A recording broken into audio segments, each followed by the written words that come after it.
Why does your mouth feel like it's on fire when you eat a spicy pepper? And how do you soothe the burn? Why does wasabi make your eyes water? And how spicy is the spiciest spice? Let's back up a bit. First, what is spiciness? Even though we often say that something tastes spicy, it's not actually a taste, like sweet or salty or sour. Instead, what's really happening is that certain compounds in spicy foods activate the type of sensory neurons called polymodal nociceptors. You have these all over your body, including your mouth and nose, and they're the same receptors that are activated by extreme heat. So when you eat a chili pepper, your mouth feels like it's burning because your brain actually thinks it's burning. The opposite happens when you eat something with menthol in it. The cool, minty compound is activating your cold receptors.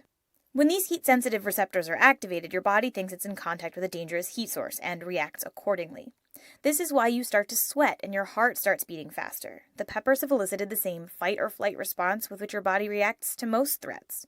But you may have noticed that not all spicy foods are spicy in the same way, and the difference lies in the types of compounds involved. The capsaicin and piperine found in black pepper and chili peppers are made up of larger, heavier molecules called alkyl amides, and those mostly stay in your mouth. Mustard, horseradish, and wasabi are made up of smaller molecules called isothiocyanates that easily float up into your sinuses.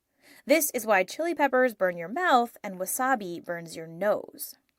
The standard measure of a food's spiciness is its rating on the Scoville scale, which measures how much its capsaicin content can be diluted before the heat is no longer detectable to humans. A sweet bell pepper gets 0 Scoville heat units, while Tabasco sauce clocks in between 1,200 and 2,400 units. The race to create the hottest pepper is a constant battle, but 2 peppers generally come out on top: the Trinidad Moruga Scorpion and the Carolina Reaper. These peppers measure between 1.5 and 2 million Scoville heat units, which is about half the units found in pepper spray. So why would anyone want to eat something that causes such high levels of pain? Nobody really knows when or why humans started eating hot peppers. Archaeologists have found spices like mustard along with human artifacts dating as far back as 23,000 years ago, but they don't know whether the spices were used for food or medication or just decoration. More recently, a 6,000-year-old crock-pot lined with charred fish and meat also contained mustard. One theory says that humans started adding spices to food to kill off bacteria, and some studies show that spice developed mostly in warmer climates, where microbes also happen to be more prevalent. But why we continue to subject ourselves to spicy food today is still a bit of a mystery. For some people, eating spicy food is like riding roller coasters. They enjoy the ensuing thrill, even if the immediate sensation is unpleasant. Some studies have even shown that those who like to eat hot stuff are more likely to enjoy other adrenaline-rich activities like gambling. The taste for spicy food may even be genetic. And if you're thinking about training a bit to up your tolerance for spice, know this. According to some studies, the pain doesn't get any better. You just get tougher.